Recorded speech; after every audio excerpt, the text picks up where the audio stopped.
Alors, Camera Raw a été mis à jour. Il fait partie de Photoshop, même s'il partage son moteur avec Lightroom classique. Et il y a aussi Bridge qui a été mis à jour. Je regroupe les deux dans une même vidéo parce que finalement, ceux qui ne travaillent pas avec Lightroom peuvent avoir un flux de travail où ils trient, rangent leurs fichiers avec Bridge et les développent avec Camera Raw. Donc il y a tout un truc en ce moment sur la pérennité de Lightroom classique pour tous ceux qui ne veulent pas avoir à utiliser le nouveau Lightroom CC, qui n'en finit pas de devoir rattraper son retard sur Lightroom classique. Par exemple, une des nouveautés de Lightroom 6 de mars 2015, c'était la possibilité de reconnaître les personnes, faire la reconnaissance faciale. Une des nouveautés, grande nouveauté de CC 2019, le nouveau Lightroom avec le stockage dans le cloud, c'est les personnes. Donc en gros, un truc qu'on a depuis 3 ans sur l'ancien, ça fait partie des nouveautés du nouveau Lightroom. Donc il y a beaucoup de photographes qui se sont dit, bon, déjà je veux pas avoir à tout stocker dans le cloud, je veux pas m'abonner, et il y a eu cette espèce de trend de personnes qui ont quitté la locomotive Lightroom en se disant c'est peut-être pas quelque chose qui va être maintenu à jour et les nouveautés vont peut-être pas être vraiment très folles. Donc déjà, c'est pas le sujet de cette vidéo, mais ça explique un peu les nouveautés là dont je vais parler dans cette vidéo. Donc il y a beaucoup de personnes qui sont passées dans un flux de travail Bridge plus Camera Raw pour faire leur édition de fichiers bruts. Et il se trouve qu'il y a quelque chose qui était quand même très intéressant dans Lightroom. Alors, évidemment, le module bibliothèque, on n'en parle pas, c'est pas le sujet, il a un très bon module bibliothèque. Certains préfèrent utiliser Bridge à la place, puisque finalement, Bridge fait la même chose que le module bibliothèque. Mais pour le HDR et le panorama, il se trouve que, certes, Photoshop a photomerge, mais Lightroom a un excellent outil de panorama, qui est meilleur que Photomerge, en fait, je trouve, puisqu'il permet de récupérer de la matière et de détordre l'image pour en faire vraiment quelque chose de très plat, et en plus, il a un meilleur outil de HDR.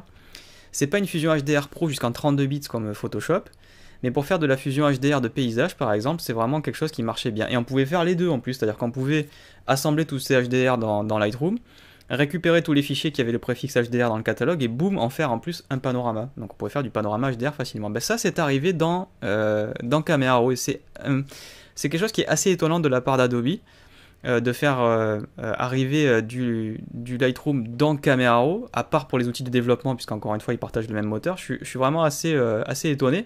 Évidemment qu'il y a du partage de technologies entre toutes les applications. On a parlé d'ailleurs dans cette même formation aux nouveautés que on a vu un outil par exemple arriver de InDesign, par exemple l'outil image qui fait des blocs, c'est clairement du InDesign qui arrive dans Photoshop ou du Adobe XD, je sais pas, on peut le voir aussi comme ça, mais c'est des choses qui ont été développées ailleurs et qui ont été amenées. Mais pourquoi diable faire du Lightroom classique vers Camera Raw?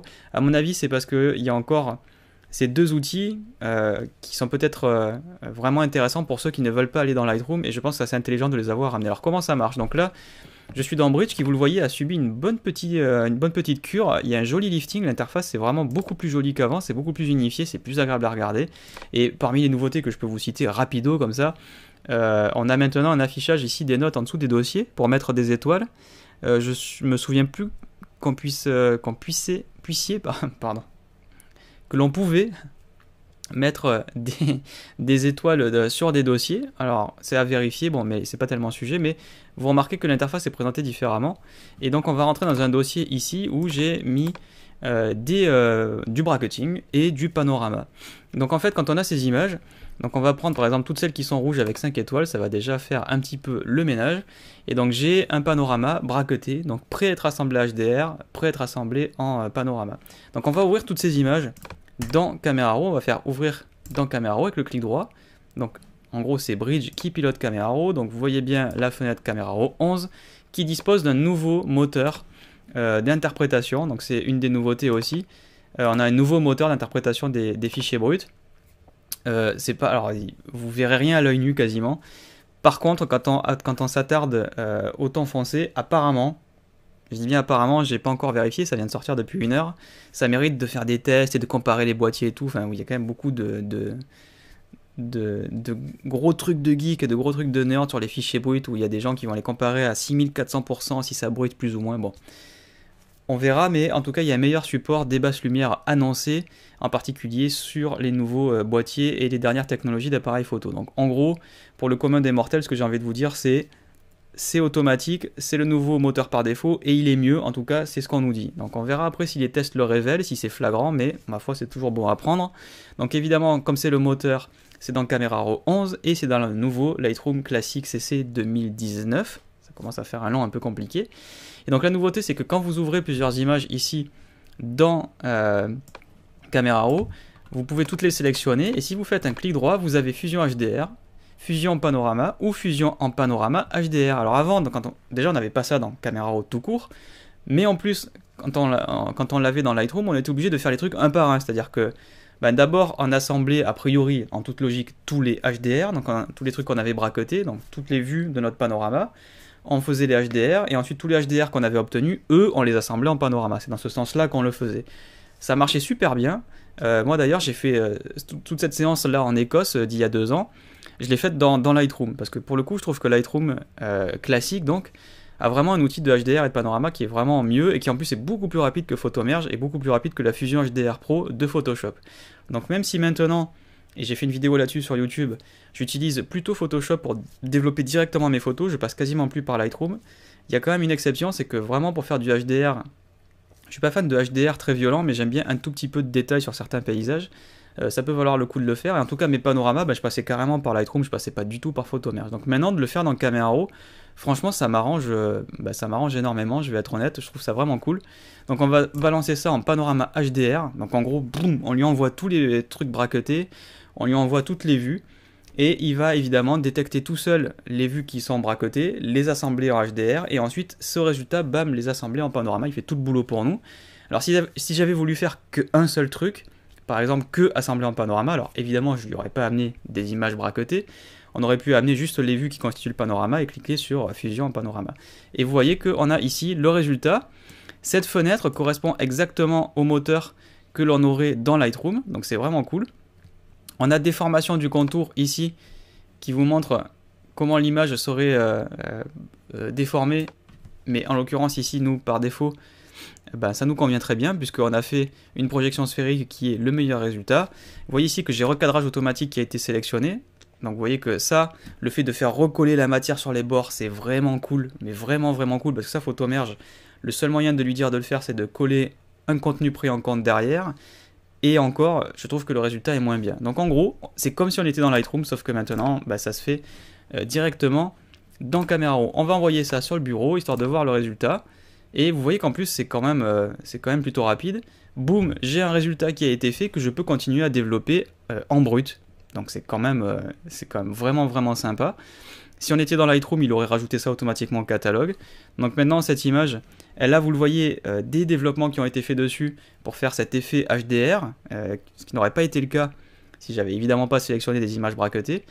Donc on a le beurre et l'argent du beurre, on assemble tout d'un coup directement dans Camera Raw, il n'y a plus qu'à envoyer ça dans Photoshop. On aurait pu faire un fichier brut au passage, on aurait pu utiliser le mode ouvrir en tant qu'objet en appuyant sur Alt, il me semble, Shift ou Alt, mais bon. Et j'ai mon image assemblée, voilà, panorama HDR au format DNG. Attention, moi j'avais pas activé les options de flux de production en 16 bits, clairement c'est plutôt quelque chose qu'il faudrait faire.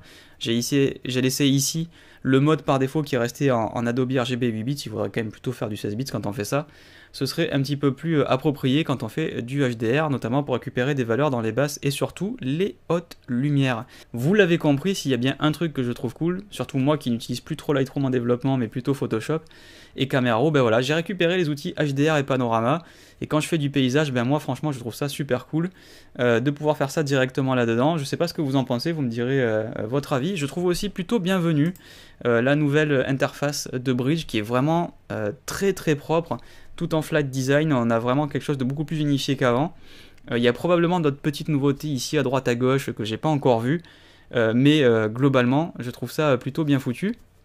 Et moi qui suis passé de Lightroom à Bridge, j'utilise encore un peu Lightroom pour des catalogues, je l'ai dit dans une autre vidéo, mais je fais quand même beaucoup de Bridge, un logiciel que j'ai appris à aimer parce qu'il s'est beaucoup amélioré par rapport aux premières versions, même si je l'aimais pas du tout au début.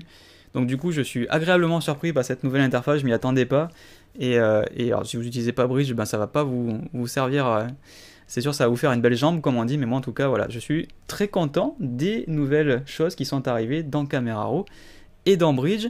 On va du coup s'arrêter là pour Camera Raw et Bridge parce qu'il n'y a pas, il y aura des petits trucs, mais il n'y a pas full de nouveautés.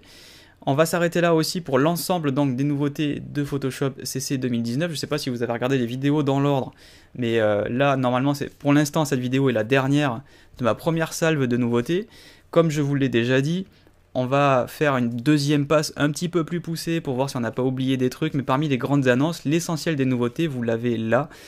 Tout ce que vous avez vu jusque-là, c'est vraiment l'essentiel des nouveautés. Si j'ai raté un petit truc, ou un gros truc, hein, pourquoi pas, si on est passé à côté de quelque chose, une fois que j'aurai bien épluché tout ça, je le rajouterai dans la formation sur tuto.com. Sur YouTube, si vous regardez cette vidéo sur YouTube, on ne peut pas mettre à jour une vidéo, donc je vous invite éventuellement à consulter la vidéo qui correspond sur tuto.com, je mettrai le lien. Donc en gros c'est la même chose, sauf que sur tuto.com évidemment vous avez accès à toutes mes autres formations, gratuites ou payantes, et vous avez accès à des formations qui se mettent à jour automatiquement quand je publie de nouvelles vidéos à l'intérieur du sommaire. Donc c'est quand même super pratique de pouvoir faire ça, et donc merci à tuto.com de me permettre de le faire et de permettre à mes clients de bénéficier des formations sur les mises à jour du Creative Cloud de manière gratuite, puisque je vais pousser cette vidéo pour ceux qui ont acheté la formation à Photoshop CC 2017, la formation complète. Donc c'est disponible en tant que vidéo à part, mais chers clients qui ont acheté la formation complète, vous allez aussi du coup bénéficier de cette vidéo. Si vous êtes arrivé jusque là, du coup vous l'avez déjà vu. En tout cas, merci beaucoup de m'avoir suivi. Je vous souhaite de prendre beaucoup de plaisir avec ces nouvelles versions du Creative Cloud et de Photoshop en particulier. C'est toujours un événement, une nouvelle version de Photoshop. En ce qui me concerne, c'était ma 21e version de Photoshop. Ça fait plus de 20 ans que je l'utilise, 21 ans pour être précis. Donc je viens de prendre un petit coup de vieux. Allez, on dit cap sur les 30 et je vous retrouve très bientôt. Merci, ciao ciao.